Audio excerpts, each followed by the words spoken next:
Salut les devins, c'est Saikyo. Je viens vous proposer aujourd'hui une vidéo assez particulière, on va dire ça comme ça. Et attention parce que ça va contenir des spoilers et moi-même je vais parler de beaucoup de spoils que je vous ai proposés sur la chaîne parce que je vais vous proposer une interview que l'on a eu droit dans le magazine Animedia au Japon.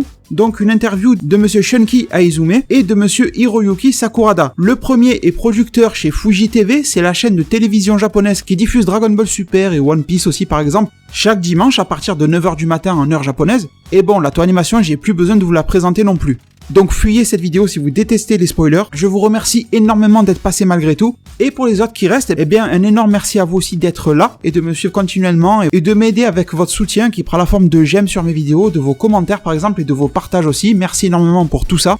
Et du coup, j'ai hésité à vous proposer cette vidéo-là, mais je l'avais déjà proposée il y a à peu près 2 jours, je crois, sur mes réseaux sociaux, Facebook, Twitter, mais je l'ai trouvé plutôt sympa, sans énorme révélation, mais vous allez voir, on va se plonger là-dedans. Disons que pour ceux qui sont plutôt intrigués par rapport à la suite de Dragon Ball Super, et de la vision commerciale des choses, parce que c'est de ça qu'on va parler aujourd'hui, ça peut intéresser pas mal de monde aussi. Du coup, je remercie énormément et je crédite le site dragonballsuper-france.fr pour nous avoir proposé cette interview-là traduite en français sur leur site. Je vous mettrai bien sûr le lien en description. Et donc, la première question qui a été posée à ces deux personnes-là a été « Il y a des rumeurs sur le fait que les scores à la TV, donc les audiences, et les ventes du manga se portent plutôt bien. Que pensez-vous de cette récente augmentation ?» Donc je vais vous lire les réponses, mais sans vous dire à chaque fois qui parle. C'est bon, ce sont 2 producteurs, côté Fuji TV, Toei. Si vraiment c'est important que je vous dise qui parle, je vous le dirai. Sinon je vais pas vous dire, bon, c'est Hiroyuki ou c'est Shunki, bon c'est bon, hein, voilà. Mais sinon, donc, au niveau des réponses, on nous dit que nous avons de bons scores, c'est vrai, 3 petits points, mais on peut toujours s'améliorer. Derrière, l'autre est d'accord et nous dit, nous sommes heureux des derniers scores, mais on veut aller encore plus loin. Donc, il garde cet aspect humble, limite de remercier les gens d'être fidèles à leur série, mais on sent qu'il y a ce désir de pousser plus loin, et commercialement, financièrement encore, de faire en sorte que leur investissement dans Dragon Ball Super leur apporte encore plus. Et déjà, ça nous met sur la piste que, par rapport à toutes ces rumeurs qui tournent récemment sur la fin de Dragon Ball Super, vous êtes peut-être tombé dessus, ben on sent quand même que côté production et côté de ceux qui posent les billets sur la table, c'est ça le plus important malgré tout, eh bien il y a une volonté de continuer. Là, on n'est que sur les 2 premières phrases, mais déjà, et vous allez le voir tout au long de l'interview, qu'ils n'ont pas un discours de gars qui vont arrêter le truc dans 6 mois. Ensuite, on nous dit « Nous voulons remercier les fans sur internet et les réseaux sociaux qui tentent de deviner la suite de l'intrigue et contribuent à rendre la série très populaire. » Forcément, toutes les personnes, pas que des youtubeurs, je parle pas que de moi ou d'autres vidéastes sur YouTube, je parle aussi de vous. Vous qui venez dans les zones commentaires de mes vidéos, mais pas que, dans la vidéo des autres aussi, et qui allez en parler dans les forums, qui allez en parler sur Twitter, etc. Ça fait vivre la licence et ça fait en sorte que des personnes qui ne savaient même pas que ça existait la découvrent. Ça fait en sorte que des personnes qui se disent « Ouais, mais c'est quoi ça Dragon Ball Super, encore ils nous refont un truc, c'est que pour le fric. » Il va voir qu'il y a le tournoi où il va voir l'arc Mirai Trunks, ce qui était vraiment sympa. Il va se dire « Ah tiens, c'est peut-être pas mal, je vais aller faire un tour. » Et puis vous savez, je vous en ai jamais parlé réellement. Mais le fait aussi de venir avec des spoilers, avec des prédictions sur ma chaîne, avec des analyses de choses assez poussées, etc., c'est pas pour venir vous vendre du rêve, c'est juste pour vous donner envie, d'avoir envie de rêver, vous voyez ? Parce que quand on a une passion, quand on est fan de quelque chose, d'un univers, peu importe, ça soit Star Wars, je dis n'importe quoi, vous voyez, je prends des trucs assez gros, Harry Potter, je sais pas quoi, quand vous y pensez, ben vous repensez au film, et dans votre tête, ça part toujours plus loin, vous vous dites, et s'il y aurait eu ça ? Et si j'essayais de me faire une histoire assez cohérente, je crois même, par exemple, pour parler de Harry Potter, il y a un film amateur qui va sortir dans pas longtemps, et le trailer est disponible, n'hésitez pas à aller voir sur YouTube. Ça va parler uniquement de la jeunesse de Voldemort. Franchement, le trailer, il est super bien fait. On dirait même pas trop que c'est un film amateur, sincèrement. Et tout ça, c'est parti de quoi ? C'est parti de la tête de quelqu'un, d'une idée, comme vous en avez des tas, comme moi j'en ai des tas aussi. Ça part de ça. Ça a l'air de rien, mais le début est là. Et c'est pour ça que, quand on me pose des commentaires en me disant « Tu te prends trop la tête, tu vas trop loin, c'est juste un animé, laisse venir les épisodes, on verra bien comment ça se passe. » Je respecte tout à fait votre avis. Et c'est votre manière à vous de concevoir Dragon Ball, y a aucun souci. Mais en même temps, je vous dis que je ne suis pas d'accord avec ça. Je pense que cette part de rêve, elle est super importante. C'est pour ça que quand je vous dis que je viens vous proposer des prédictions, il y a 2 choses importantes qui comptent pour moi dans ma vidéo. La première, c'est de construire ma prédiction d'une manière cohérente. Je vais pas vous dire, oui, Goku Super Saiyajin Blue niveau 4, ça veut rien dire, vous voyez ? Alors que pourtant, il y a pas mal de fans qui seraient fous d'entendre ça sortir de ma bouche, ou de la bouche d'un autre youtubeur, je sais pas qui. Mais pour moi, ça n'a aucun sens. Déjà, il y a la partie cohérence qui est super importante. Mais après, avoir une prédiction cohérente ne vous assure pas qu'elle va se réaliser. Et justement, c'est pas bien grave, parce que pour moi, la deuxième partie, l'autre objectif, c'est de vous donner envie d'y réfléchir, et surtout de laisser votre esprit un petit peu rêvasser à tout ça. Que vous soyez d'accord ou pas avec moi. Parce que quand vous n'êtes pas d'accord, c'est que vous avez une autre idée en contrepartie qui, elle, va vous faire rêver, vous allez la trouver plus cohérente, etc. Et en quelque sorte va vous faire du bien. Du coup, je rejoins énormément ce que dit cette personne dans l'interview, parce que ça rend la série populaire et ça fait du bien aux gens en même temps d'en parler et de partager ce type de choses. Du coup, dans l'interview, un des deux producteurs continue par nous dire « J'ai entendu via des parents qui ont des enfants à l'école primaire ou maternelle que Dragon Ball Super est souvent un sujet de conversation. » Et sincèrement, moi, personnellement, j'ai pas honte de vous dire que je suis un grand enfant. Et j'espère que, je ne connais pas votre âge, mais si vous êtes des enfants, profitez. Mais si vous êtes grand, ou je donne un message à tous les jeunes, ok, vous allez avoir des responsabilités, vous en avez peut-être déjà beaucoup, j'ai 28 ans, donc voilà, les responsabilités je connais, mais gardez votre âme d'enfant. La vie est super difficile et on s'en rend pas compte et elle nous vole notre âme d'enfant sans le vouloir. Forcément, vous avez affaire tous les jours à des abrutis qui vous emmerdent, vous devez aller faire des papiers, des trucs, des files d'attente, des bouchons, des machins. C'est la partie nulle de la vie d'adulte, j'ai envie de dire, mais conservez-vous du temps au moins pour avoir votre âme d'enfant, pour ne pas dire ça c'est pour les enfants, ça c'est ridicule. Je vous dis pas forcément d'aller voir un épisode de Oui Oui ou des Teletubbies, mais émerveillez-vous encore comme un enfant, rigolez comme un enfant, ça fait énormément du bien. Et sincèrement, n'ayez pas honte d'aimer ce que vous pouvez aimer. Je me rappelle dans mes années collège et dans mes années lycée, c'était soi-disant la honte de regarder Dragon Ball parce que c'était pour les enfants, les gamins. Alors que je suis sûr que la plupart actuellement qui ont mon âge, maintenant ils doivent regarder Dragon Ball Super et ce genre de choses. C'est juste qu'il y a ces effets de mode qui font que ah non ça c'est pas bien, ça c'est pas bien. Ce qui est bien pour vous, c'est dans votre tête. C'est pas dans la tête des autres, c'est pas dans les on-dit des autres. Je m'y attendais pas du tout, mais cette interview est cool parce que moi je peux vous parler en même temps directement, ça me fait plaisir, ça me sort un petit peu du cadre classique de mes vidéos Dragon Ball, j'aime beaucoup, je sais pas si ça vous plaît qu'on puisse échanger comme ça, on va dire, parce que je vous parle ici, vous pouvez me répondre en zone commentaire. Et sinon, bon, je vais avancer un petit peu plus vite. On continue par nous dire que cette personne-là est toujours surprise quand on lui dit que les enfants inventent des histoires pour la suite de l'animé, ce que lui-même, ce gars-là producteur, faisait à leur âge. Et moi, je le faisais quand j'étais enfant, et je continue de le faire aujourd'hui. Sauf que quand j'étais enfant, c'était peut-être du délire d'enfant, vous voyez, des inventions, machin. Et en grandissant, il y a toujours cette part-là d'envie de rêver, que j'ajoute avec l'aspect cohérence. Et tout ça, ça forme des prédictions. Et du coup, il nous dit encore que c'est à ce moment-là qu'il a compris la force de ce travail. Tout le staff qui a déjà été impliqué sur la série Dragon Ball, et notamment celui de la Toei, a sué sang et larmes au fil des années, de l'histoire et des générations pour rendre Dragon Ball comme elle est aujourd'hui. Je pense que j'ai pas besoin de commenter, voilà, vous avez compris. Ensuite, on nous dit « Je pense que tant que nous réussissons à créer un produit qui continue à divertir au gré des combats, je serai plus que satisfait. Ou du moins, c'est ce à quoi je pense quand je me lance dans la production. Goku est devenu un très bon combattant. » Et l'autre répond « C'est vrai. » Donc il y a encore, je trouve, cette volonté de penser au futur, de dire, pour moi le message qui est dans ce petit paragraphe, c'est de dire, tant que ça marche, on continuera. Et on a beau faire des reproches à la Toei Animation, etc., on a même beau faire des reproches au Toriyama actuel, qui est peut-être fatigué par rapport à l'époque, qui est aussi flemmard, tout ce qu'on veut, qui n'est plus trop impliqué dans la série, mais regardez la tournure qu'avait pris Dragon Ball Super au tout début, dans les 10 premiers épisodes par exemple. Le fameux épisode 5 ou 6 là qui était super mal animé, etc. Le manque d'impact dans les musiques, dans les combats, enfin on n'était même pas au niveau de l'ombre de Dragon Ball, vous voyez, dans les premiers épisodes Dragon Ball Super. Et derrière, même si aujourd'hui la série n'est pas parfaite, on se rend compte que petit à petit, comme le dirait ce mec là au gré des combats de Goku, eh bien la série progresse et s'améliore sur tous les points. Même si je sais qu'il y en a qui ne sont pas satisfaits de ce qu'est Dragon Ball Super, on ne peut que constater qu'elle s'est améliorée depuis ses débuts. Et sur tous les aspects aussi bien visuels qu'en termes de scénario, même si pour le moment l'arc Mirai Trunks était plus fouillé que le tournoi du pouvoir. Mais qui sait, l'arc survie de l'univers en entier risque de nous révéler pas mal de choses super intéressantes aussi. L'intensité des combats, les OST, les musiques, avec de nouvelles qui sont rajoutées par-ci par-là dans les épisodes, certaines qui sont repompées de Kai. Pourtant, je n'aime pas les musiques de Kai quand elles sont par rapport à du Dragon Ball d'époque, mais là, replacées au bon moment, là où il faut dans Dragon Ball Super, qui est une toute nouvelle série en soi, qui n'est pas un remaster de DBZ, ça passe super bien. Donc vous voyez, il y a vraiment des choix artistiques et du travail et on sent qu'il est là. Ensuite, on poursuit en nous disant, il y a plusieurs livres dans lesquels les personnages doivent devenir de plus en plus forts. Cependant, on arrive toujours à voir rapidement la limite que ces personnages peuvent atteindre. Dans Dragon Ball, c'est différent. La question ne se pose pas car il n'y a pas de limite. Et tout comme Goku, je pense que Masako Nozawa n'a pas de limite. Pour rappel, Masako Nozawa, c'est bien sûr la seiyuu, la doublure vocale, si vous voulez en français, de Goku au Japon. Donc, il y a des jeux de mots qui sont faits par rapport au Goku qui dépasse ses limites, limite breaker, Goku, machin. Et bien sûr, la référence à cette dame nous est faite car elle est très âgée. C'est une grand-mère, je sais pas si vous avez déjà vu à quoi elle ressemble. Et je me permets aussi de vous renvoyer sur l'interview de cette dame que je vous ai proposée il y a peut-être quelques semaines à peine, je crois que c'était il y a 1 mois, 3 semaines, quelque chose comme ça, dans laquelle elle nous révélait que la série Dragon Ball Super arrivait sur l'épisode 100, qu'elle ne s'en était même pas rendue compte et qu'à ce rythme-là, la série atteindrait très facilement les 200 épisodes. Et ça, elle le disait de manière très sérieuse. Et après, sur le ton de l'humour et de la blague, elle nous a dit que si la série pouvait monter jusqu'à 700 épisodes, elle serait très contente. Donc si vous voulez en savoir un petit peu plus, n'hésitez pas à aller voir la vidéo qui en parle. Et du coup, je poursuis ici.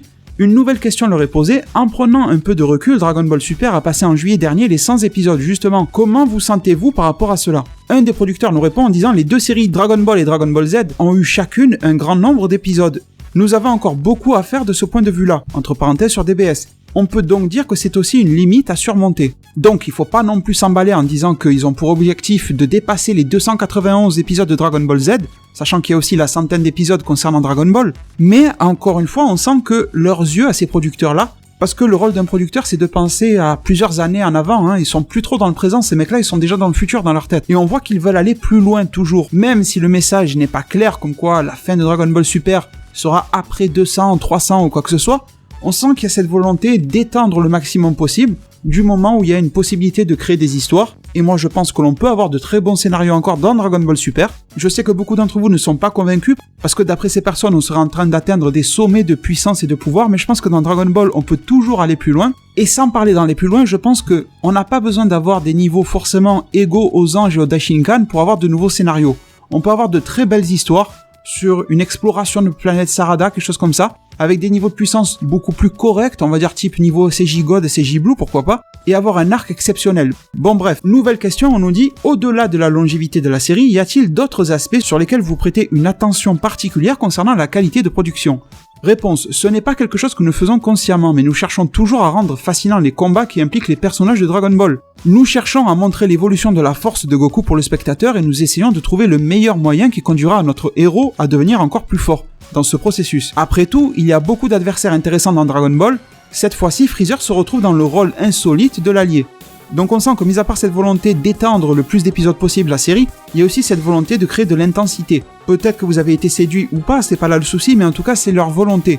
Et sachant que le mec ici dit qu'il veut montrer l'évolution de la force de Goku, et c'est quelque chose de très difficile à faire. Parce que j'en ai parlé il y a un an, enfin je sais pas, 8 mois peut-être sur ma chaîne en arrière, comme quoi les combats dans Dragon Ball Super n'ont pas vraiment l'air plus intenses que ce qu'on pouvait voir dans Dragon Ball Z, tout simplement parce que, arrivé à ce niveau de rapidité et de puissance, comment on nous le montrait à la caméra, si je peux dire ça comme ça, que ça va plus vite, que ça tape plus fort, vous voyez. À la limite, la seule chose c'est que il faudrait que Goku tape le poing à Beerus et d'un coup il y a des planètes qui explosent autour d'eux, mais ça détruirait le monde entier et ça casserait le scénario, vous voyez. Du coup, il y a cette difficulté justement à montrer les évolutions de force, à montrer qu'une transformation est plus puissante qu'une autre, mais il y a aussi cette volonté de mettre en avant des personnages intéressants, comme ici on nous parle de Freezer, qui est d'ailleurs assez absent pour le moment dans les épisodes 106 et compagnie. Et par exemple, là on va parler du cas de Freezer, on nous dit qu'on sent qu'on peut s'attendre à tout avec Freezer durant ce tournoi-là. D'ailleurs, n'hésitez pas à aller voir ma vidéo de spoiler dans laquelle je vous disais que d'après les doublures américaines, une alliance Freezer et Frost se préparait dans Dragon Ball Super, et le mec nous tease un petit peu en nous disant Freezer peut devenir un ennemi ou rester un fidèle allié. On enchaîne en nous disant que si on regarde bien les 10 guerriers présents, mis à part Goku, Gohan et Kame Sennin, tous les autres sont d'anciens ennemis ou adversaires, c'est bien vrai. Qui sait, peut-être en avançant encore, nous découvrirons encore de nouveaux alliés. Et il y a bien écrit nouveaux alliés au pluriel, donc ça ne concerne pas forcément que Freezer. Ça serait drôle d'avoir Freezer et Frost qui sont obligés ou qui deviennent limite gentils, mais moi ça me plairait pas. À la limite, Frost gentil, je m'en fous parce que le mec je le connais pas, vous voyez. Mais Freezer pour moi c'est le méchant emblématique de tout le shonen et manga confondu, vous voyez. Pas que Dragon Ball. On me parle de méchant d'anthologie, je pense à Freezer dans ma tête, vous voyez. Et j'espère sincèrement qu'il ne finira pas comme un gentil. C'est sûr qu'il est un allié de force parce qu'il ne peut rien faire pour le moment, en tout cas face à Zeno et compagnie. Mais j'espère que ça va pas être le mec qui va faire des blagues avec la Team Z, qui va se mettre à table et bouffer avec eux. Ensuite, on a quelques trucs que je ne vais pas commenter, parce que je pense que c'est juste vrai en fait. Ils nous disent « Nous avons eu l'occasion de regarder Dragon Ball depuis le premier épisode, et bien qu'il ait été diffusé il y a des dizaines d'années de cela, je ne peux pas m'empêcher de penser qu'il est toujours aussi fantastique, en particulier la dernière partie, avec la défaite de Boo contre Goku grâce au Genki-Dama. Créé avec l'énergie de tout le monde, c'est le meilleur. » Et l'autre répond « C'est un chef-d'œuvre d'action du XXe siècle, il a totalement raison. Une œuvre, comme ils le disent, qui fait dire à tout le monde « C'est cool » à n'importe quelle personne qui la regardera. C'est exactement ce que nous souhaitons réaliser avec DBS. La tâche est lourde et dure quand même d'essayer de relancer un même monument qu'ont pu être les animés Dragon Ball et Dragon Ball Z et de restaurer ça dans Dragon Ball Super. C'est extrêmement difficile et je ne leur en voudrais pas si on n'arrive pas au même niveau d'intensité à la fin de DBS. Mais bon, écoutez, pourquoi pas. On ne sait pas encore combien d'épisodes la série peut durer. D'après ce que nous disent les producteurs, ils sont vraiment tournés vers l'avenir, donc ils se donnent du temps. Quand on voit entre l'épisode 1 et l'épisode 106 la grosse évolution qu'il y a eu dans Dragon Ball Super, j'ose le dire, imaginez qu'elle monte jusqu'à 300. On a encore pas mal de choses à voir et à explorer et qui pourraient énormément s'améliorer. Ensuite, on a une question assez drôle et qui risque de faire réagir beaucoup de monde dans le mauvais sens du terme. On nous dit, dans ce cas, pouvez-vous nous parler de la qualité principale de Dragon Ball Super? Et les producteurs nous répondent probablement Dragon Ball. Et l'autre dit, tout est rassemblé dans ces deux mots. Alors, ça fait rire parce que, voilà, Dragon Ball, ça y est, c'est résumé. Mais en même temps, ça fait peur de se dire que, dans la tête des producteurs, peut-être qu'ils se reposent un petit peu trop sur Dragon Ball, sur le fait de nous mettre une tête de Goku en gros plan, de Gohan, et que c'est bon, tout le monde va être content. Dragon Ball Super ne marchera pas uniquement grâce à la nostalgie et au fanservice. Bon, oui, ça marche en ce moment, mais ce que je veux dire, c'est que Dragon Ball Super ne pourra pas devenir aussi mythique que l'anime DBZ, juste en essayant de faire du fanservice. Une œuvre mythique, pour moi, c'est une œuvre qui est tellement forte que d'autres te la repompent pour faire du fanservice ou que la suite la repompe pour faire du fanservice, vous voyez. C'est toi qui donnes envie aux autres avec ton truc de faire du fanservice sur ton dos, tu vois. Et ça, DBZ a réussi à le faire. Mais Dragon Ball Super est en train, pour le moment, quasiment de tourner en orbite de ce qu'a fait DBZ et de rien trop rajouter. Et c'est pour ça que pour moi, Dragon Ball Super est une série très réussie, dans ses 100 premiers épisodes. Mais pour faire en sorte que la série devienne ultra convaincante, il faudrait nous envoyer du nouveau, tout simplement. Et vous allez peut-être pas être d'accord avec moi, mais je trouve que ce qu'on a eu de plus nouveau dans la série Dragon Ball Super, c'était son tout début avec l'arrivée de Whis et de Beerus. Ça, c'était quelque chose qui ouvrait la voie vers quelque chose de frais. Mais le souci, c'est que derrière, bon, on a eu le retour de Freezer, voilà, un retour, ça n'a rien de nouveau. Ensuite, on a eu un tournoi entre deux univers, même si ça incluait d'autres univers, ça restait qu'un tournoi. Ensuite, l'arc Mirai Trunks, qui est excellent, mais qui pour moi repompe dans les mécaniques de l'arc Mirai Trunks à l'époque dans DBZ, etc. Pas mal de choses qui sont très similaires. Et là, en ce moment, on est encore avec un tournoi, certes avec des enjeux énormes, mais au final, c'est un tournoi. Et c'est pour ça aussi que j'espère que l'arc survie de l'univers ne proposera plus qu'un tournoi, histoire d'avoir un scénario beaucoup plus développé et plaisant. Allez les devins, on poursuit, et la personne qui a fait l'interview leur dit, et d'un point de vue un petit peu plus philosophique, qu'est-ce que vous attendez de Dragon Ball Super? La réponse est Dragon Ball Super est la première série animée dans laquelle je travaille, et plus d'une fois le staff de la série a démontré sa passion en disant « Goku ne dirait jamais une chose comme ça » ou « Vegeta ne ferait jamais ça ». Tout le staff porte fièrement son travail et montre tous les jours une sorte de « esprit Dragon Ball ». Non sans une certaine émotion, et donc j'espère que la série DBS saura préserver sa popularité encore très longtemps. Ce que cette personne veut nous faire comprendre, c'est que donc, il est nouveau justement sur la production d'animé, mais qu'il est entouré, d'après lui, d'une équipe forte. Donc, ne vous inquiétez pas, c'est juste un producteur, c'est entre gros guillemets, juste un producteur, donc lui, il est surtout là pour poser les billets.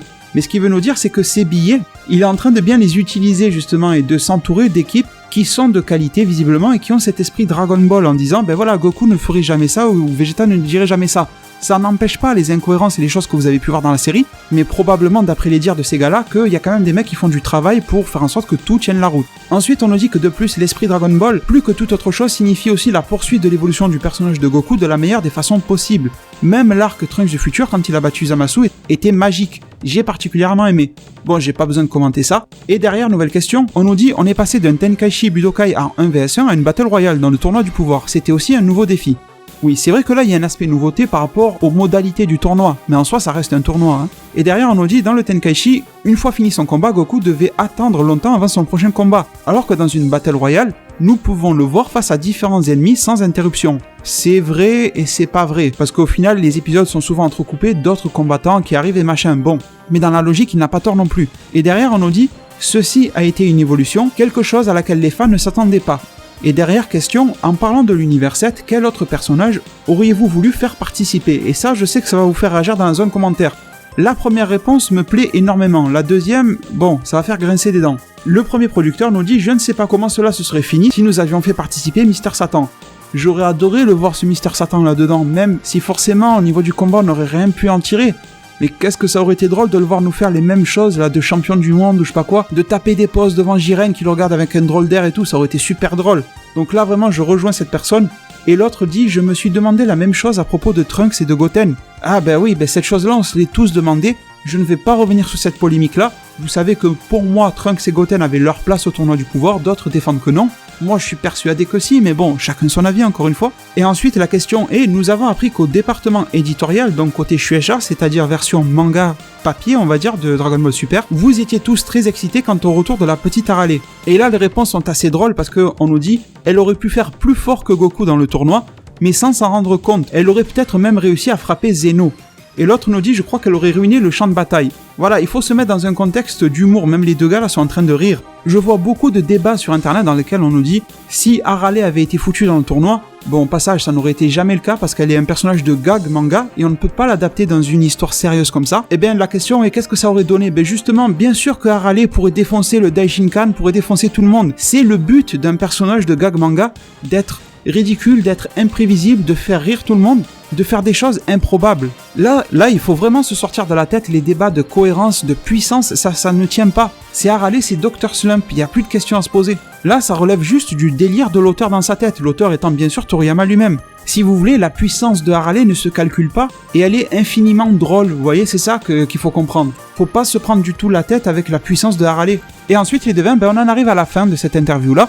On nous dit, pour conclure, à quoi peut-on s'attendre pour la suite de Dragon Ball Super? Les réponses sont, certains finiront hors ring, d'autres survivront. Chacun d'entre vous fera ses propres prédictions. Nous verrons bien si cela est avéré quand vous regarderez les épisodes pleins d'enthousiasme de semaine en semaine. Mais il n'est malheureusement pas possible pour moi d'en dire plus, si ce n'est qu'il y aura des combats de plus en plus palpitants en avançant dans le tournoi. Je vous recommande de continuer à suivre avec enthousiasme et joie votre personnage dans le tournoi du pouvoir. Il y aura certainement d'autres occasions de voir en action les autres membres de l'univers 7, et à la fin nous verrons comment Goku a réussi à devenir plus fort.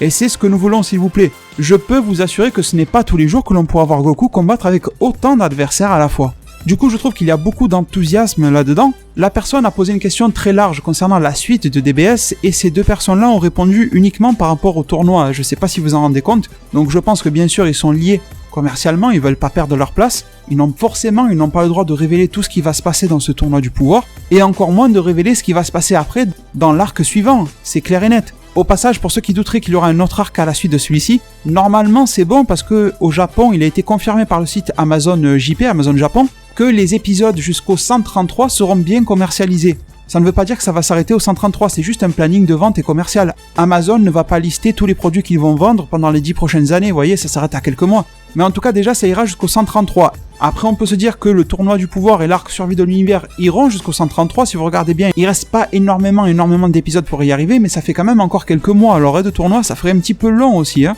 En tout cas, on nous promet pas mal de bonnes surprises pour ce tournoi-là. La phrase à la fin dans laquelle on nous dit « Je peux vous assurer que ce n'est pas tous les jours que l'on pourra voir Goku dans cette situation-là combattre autant d'adversaires à la fois », je pense pas qu'il faut le prendre comme un message de fin de DBS. Je pense juste que ce contexte-là, justement, où Goku est entouré de plusieurs adversaires, ennemis, tout ce que vous voulez, c'est rare. Et il a raison. C'est peut-être aussi un message pour nous dire que dans l'arc suivant ou les arcs suivants, on aura des ennemis un petit peu plus classiques, du 1 contre 1, du 1 contre 2 à la limite, bon voilà. Ou des combats en équipe un petit peu plus réduites, du Goku avec Vegeta contre les deux nouveaux ennemis, enfin bon. Quelque chose d'assez classique à la Dragon Ball, mais plus forcément un combat dans lequel il y a 80 mecs qui se jettent dessus.